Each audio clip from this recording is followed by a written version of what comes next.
بسم الله الرحمن الرحيم. مساء الخير يا صبايا، اهلا بكم في سفرة سميح.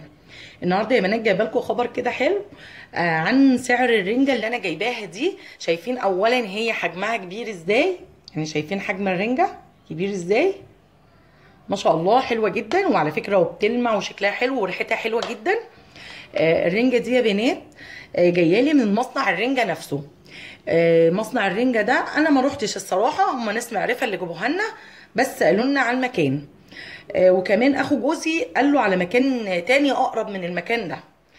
بس انا استغربت يعني سعرها الاول، فانا ما جبتش كتير، انا خليتهم يجيبوا لنا 5 بس، جربت 2 وكلناهم من يومين وتحفه وهايله الحمد لله، وانا قدامكم بكلمكم وما جراليش اي حاجه. وهي الصراحه اول ما انا فتحت الكيس وشفتها وانا لقيتها حلوه جدا وما بقتش مصدقه، يعني انا ما بقتش مصدقه ان هي بالسعر ده. الرنجايه يا جماعه هما بيبيعوها بالرنجايه، يعني بيبيعوا بالواحده مش بالكيلو، بيبيعوا لك كده الرنجايه كده. شايفين قد ايه الرنجايه كبيره؟ شايفينها قد ايه؟ الرنجايه ما شاء الله كبيره جدا وبتلمع زي ما انتم شايفين كده، يعني حلوه جدا. بصوا ما فيهاش اي حاجه ولا غلطه. انا هقرب لكم الكاميرا. الرنجايه من دي يا بنات بتتجاب من المصنع اللي في العنوان اللي هقول لكم عليه ده ب5 جنيه، الواحده ب5 جنيه. التلاته دول اكتر من كيلو بكتير، دي ما شاء الله كبيره، يعني كبيره مش صغيره، لا دي كبيره. الرنجايه الواحده ب5 جنيه. فانا حتى كنت مستغربه جدا، عشان كده احنا ما جبناش كتير، احنا بنحب الرنجه وبنجيبها بكتره، بس احنا ما رضيناش نجيب كتير علشان نجربها. بس انا اول ما جربتها في الاتنين اللي قلت لكم عليها عرفت ان هي حلوه جدا، ومن اول ما شفتها اصلا، بص وش وظهر اهي، اول ما شفتها عرفت ان دي رنجه ممتازه جدا وحلوه جدا. المصنع ده موجود فين يا بناتي؟ اللي جالي منه الرنجه ده موجود في مكان اسمه البراجيل. مش عارفه انتوا عارفينه ولا لا. انا لما سالت جوزي فين البراجيل دي قال لي ان هي قريبه من امبابه او الدائري، حاجه زي كده. فاللي هو يعرف المكان هناك مصنع الرنجه بيبيع بالواحده، يعني بيبيع بالرنجايه. الرنجايه ب5 جنيه حلوه جدا طبعا ما شاء الله، يعني بجد.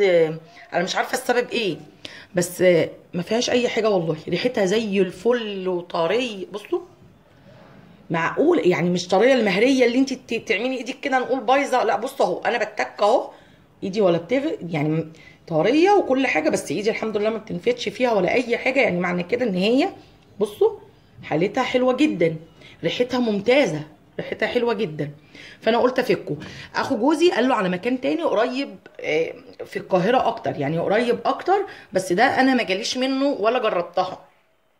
في مكان اسمه الدويقه، بيقولوا ان في مكان اسمه الدويقه في برضو مصنع رنجه، برضو بيبيعوا الرنجه رخيصه هناك جدا كده في مصنع الرنجه. طيب قلت له يعني قرب لنا الدويقه دي ممكن تكون قريبه منين؟ قال لي هي قرب، يعني ما بين مدينه نصر والقلعه، ما بين مدينه نصر والقلعه. بصوا اعذروني شويه عشان انا ممكن اتوه منكم في الاماكن، بس هي قال لي كده بالظبط ما بين مدينه نصر والقلعه. اللي جاي من ناحيه القلعه هتبقى هي بعد القلعه، اللي جاي من مدينه نصر هتبقى هي قبل القلعه، يعني هي ما بين القلعه ومدينه نصر.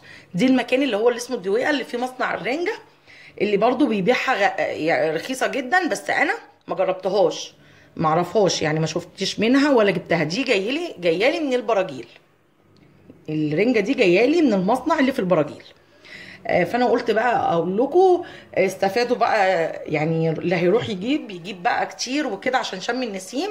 وكمان يا جماعه هم بيقولوا ان انت بتشوفي حاجتك وبتبصي عليها قبل ما تاخديها، لقيتيها كويسه اديكي عرفتي مكان كويس تشتري منه، واشتري كميه وهي بتتشال عادي خالص في الفريزر. هتشيليها فتره طويله في الفريزر، بتلفيها بس في اكتر من شنطه عشان الريحه، وبتدخليها الفريزر بتقعد معاكي فتره طويله، وبتطلعيها يعني هتاكلوا النهارده تطلعيها مثلا بالليل، تطلعيها الصبح من الفريزر وتعمليها تبقى منتهى الجمال زي الفل، بتعيش في الفريزر فتره طويله. فلو كده روحوا بقى المكان ده اسالوا عليه وشوفوه، اللي هو في البراجيل ده. دي من البراجيل يا جماعه. المكان اللي في الدواء ده انا لسه ما جاليش منه حاجه، لو جالي منه هقول لكم برضو رايي فيها، بس انا بصراحه مبسوطه جدا منها. تعالوا بقى نعملها مع بعض بالمره، طالما قلت لكم وجبت رنجه وكده وانا مش عاملاها خالص على القناه، يبقى تعالوا نعملها مع بعض كده بطريقه حلوه كده ولذيذه والولاد بيحبوها. انا بقى دلوقتي هحضر بس الحاجات اللي احنا هننضفها ازاي وكده، وبعدين هرجع لكم تاني نكمل الوصفه مع بعض. اول حاجه نعملها يا بنات ان انت هتفرشي على الرخامه بتاعتك اي نايلون، كيس بلاستيك كبير، شنطه كبيره تفتحيها 2 وتفرديها، عشان طبعا الرخامه بتاعتنا ما تاخدش ريحه الرنجه. احنا بقى بنعجن عليها وبنعمل عليها اكلنا وبنعمل عليها حاجات كتير، فمش عايزين الموضوع ده يبقى خالص في الرخامه. طيب، والقطاعه بتاعتك اللي انت هتستخدميها تنضفي عليها برده تلبسيها كيس. بصوا انا ملبساها كيس ازاي، تلبسيها كيس بلاستيك وتكوني ضامنه ان هو مش متقطع ولا مخروم ولا اي حاجه. وهتجيبي الرنجه وطبق فاضي، وهنجيب سكينه ومقص، وهنبتدي ننضف مع بعض الرنجه. لو انت حابه ان انت تعمليها على النار اعمليها، لو مش حابه خلاص. على فكره الرنجه دي بتخش يا جماعه في درجه حراره، الرنجه لازم تخش في درجه حراره عشان تعمل التدخينه او الطعم التدخين اللي فيها ده، فهي بتخش كده كده افران. هننضف مع بعض بقى كده، نشيل كل الحاجات الزايده دي، الزعانف بالمقص احسن لك، احسن كتير من السكينه، عشان لما نيجي نشيل الجلد ما يضايقناش. وهنشيل كمان الراس، ممكن اشيل الراس بالسكينه كده، شيل الراس كده. وهنبتدي نعمل ايه، هنبتدي ونشيل كمان حته من الديل دي، وابتدي بقى ايه بالسكينه كده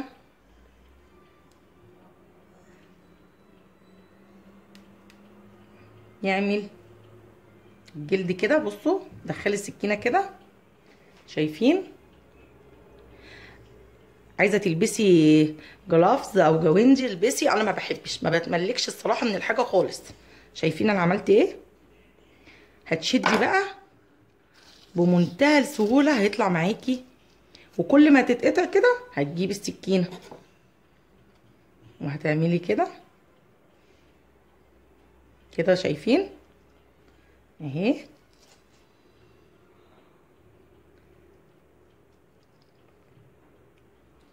عايزه تشويها على البوتاجاز براحتك، بس اعملي صاج عشان ما ينزلش الزيت على البوتاجاز، وكل ما تيجي تولعي البوتاجاز يعمل معاكي ريحه كده ويبقى مش ظريف.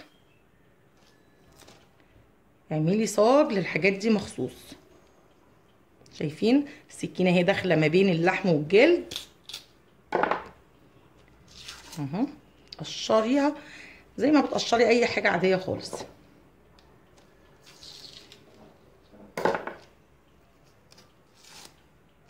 كده.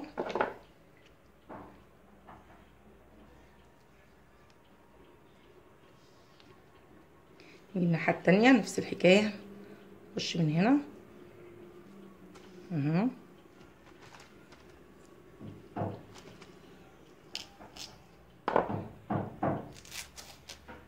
كده. هقفل معاكم بقى اكمل انا التقشير زي ما وريتك كده عشان وقت الفيديو، ونرجع تاني نكمل وصفتنا مع بعض. انا يا بنات قشرت كل القشر اللي فيها اهو زي ما انتم شايفين. هنبتدي بقى نفتحها مع بعض عشان نشوف ازاي هنخليها كمان من الشوك. اول حاجه احنا هنطلع منها البطروخ كده، ما شاء الله. بصوا البطروخ قد ايه، لا الموضوع ده كبير. شايفين؟ نضفي كده.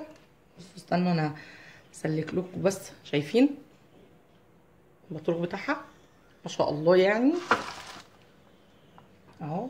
اول فص وادي تاني فص اهو، طالع منها يعني حكايه. موضوع يستحق التجربه يا جماعه. بصوا مش مهري ولا اي حاجه.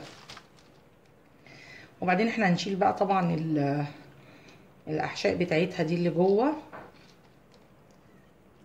هنشيلها بقى خالص كده هنا.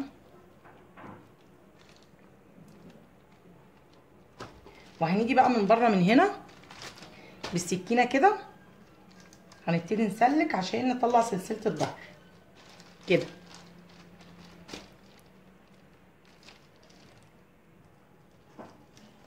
شايفين هتقسميها نصين اصلا هتطلع معاكي فصين اهي. انا كله عايزه اوريكي قد ايه الرنجايه حلوه جدا. انا كنت ممكن اقول لك على سعرها وما نعملهاش مع بعض، بس انا عايزاكم تطمنوا. بصي هتبتدي بقى انت بايدك تشدي كل الشوك اللي طالع ده، وهنجيب السكينه ننضف طبعا القشره السوداء دي. بصوا هعمل ناحيه بس معاكي عشان وقت الفيديو، وهقفل وهكمل التانيه. بصوا بقى بالسكينه بالراحه على خفيف خالص، وشيلي بقى ايه القشره السوداء دي خالص.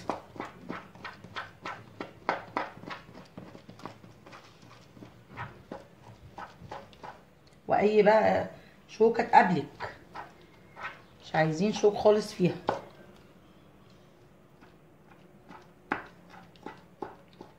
اهي بصوا كل القشره السوداء انا طلعتها اهو. اهي الرنجايه بقت مخليه وزي الفل. انا هكمل الباقي كله ونرجع نشوف هنعملها ازاي. اهي يا بنات بعد ما نضفناها كلها زي ما انتم شايفين كده، شايفين خليناها ونضفناها تحفه مفيهاش اي حاجه. هنبتدي بقى نقطعها، نجيب سكينه كده ونقطعها. قطعوها كده ايه زي ما انتوا عايزين، قطع معاكي بسهوله خالص. برضو انت بتقطعي لو في شوكه ناسيها ولا حاجه شيليها. بصوا نقطعها كده ايه زي مكعبات كده ولا حاجه. عايزه ابين لكم القطاعه قوي كده كده. اقطعها كده. انا هقطع الكميه كلها بقى، وهجيب بقيه المقادير ونعمل مع بعض طريقه الرنجه اللي الولاد كلها هتحبها. بصوا كمان بقى بالمره، شايفين البطروخ اللي هو في نوعين بطروخ كان فيها، ده واللي هو المحبب ده. شايفين البطروخ بتاعها احلى من بعض. انا هقطع بقى بقيه الرنجه كده كلها وايه، وهجيب بقيه المقادير وارجع لكم نشوف مع بعض هنكمل الوصفه ازاي. وهي بنات الرنجه بعد ما خليتها كلها كده وقطعتها، ودي بقى المقادير اللي معانا اللي احنا هنعمل بيها. معانا ايه؟ معانا 2 طماطمايه كده متقطعين صغير كده زي ما انتم شايفين، قطعاه صغير، طحينه، ليمون، بصل اخضر، بصل عادي بتاعنا الاحمر ده متقطع صغير برده كده، وفلفل حار بقى رومي على حسب رغبتك انتي، وخل وزيت. احنا هنجيب ايه؟ هنجيب بوله كبيره كده اللي احنا هنعمل فيها بقى السلطه بتاعتنا دي الحلوه دي. هنعمل بقى اكله بالطحينه دي مش هتقدروا الرنجه بالطحينه مش هتقدروا تقاوموها. هننزل الطحينه اللي معانا دي كلها هنا، وهنجيب شويه ميه دافيه بس نفك الطحينه. فكوا الطحينه علشان تبقى فاتحه كده ولونها حلو. فضينا الطحينه يا بنات، هنجيب شويه ميه سخنه بس كده نحطهم على الطحينه، نحطوا معاها زيت، خل، وهنعصر الليمون دلوقتي بس نفك الطحينه.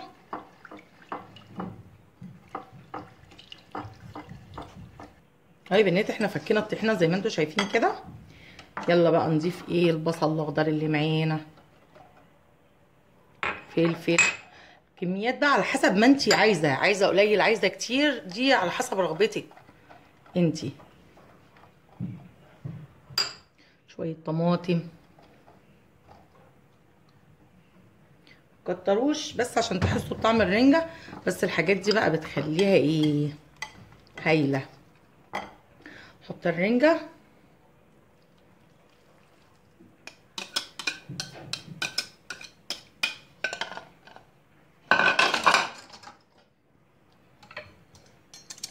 عصر الليمون،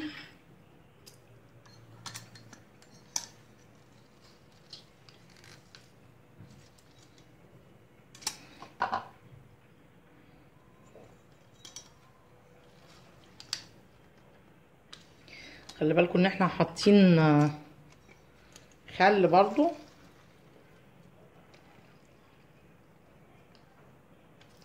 بس كده كفايه، قلبوا بقى.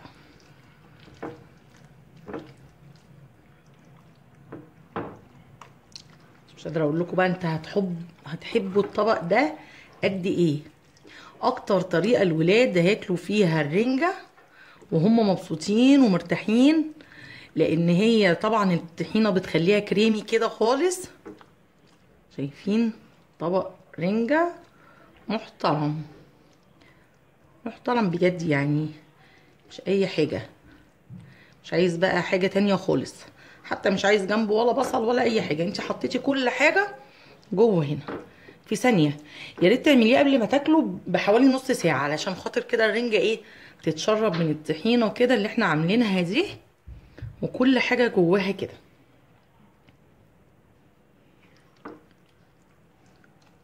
قلبي كويس عشان تضمني ان هي كلها يعني بصوا ماسكه في بعض لسه. انا ما بحبش اقطعها صغيره قوي عشان برضو نستطعم كده بطعم الرنجه. انت عايزه تقطعيها اصغر من كده قطعيها. وعلى فكره انا قطعت برضو معاها البطروخ. ويا بنات طبق الرنجه بعد ما خلصناه شايفين شكله وحلاوته تحفه جدا، على فكره هيعجبكم. شايفين هيعجب الولاد جدا، طعمه حلو جدا، اعملوه بالطريقه دي. وكمان شوفوا حكايه العنوان اللي قلت لكم عليه والمكان اللي قلت لكم عليه بالسعر المناسب ده، حلو جدا. في دخلة شم النسيم كلنا بنجيب رنجه وكلنا بنبقى عايزينها بسعر مناسب. يا رب النهارده وصفتي لطاجن الرنجه يكون عجبكم، ولو عجبكم يا بنات يا ريت تعملوا لي لايك وشير واشتراك في القناه.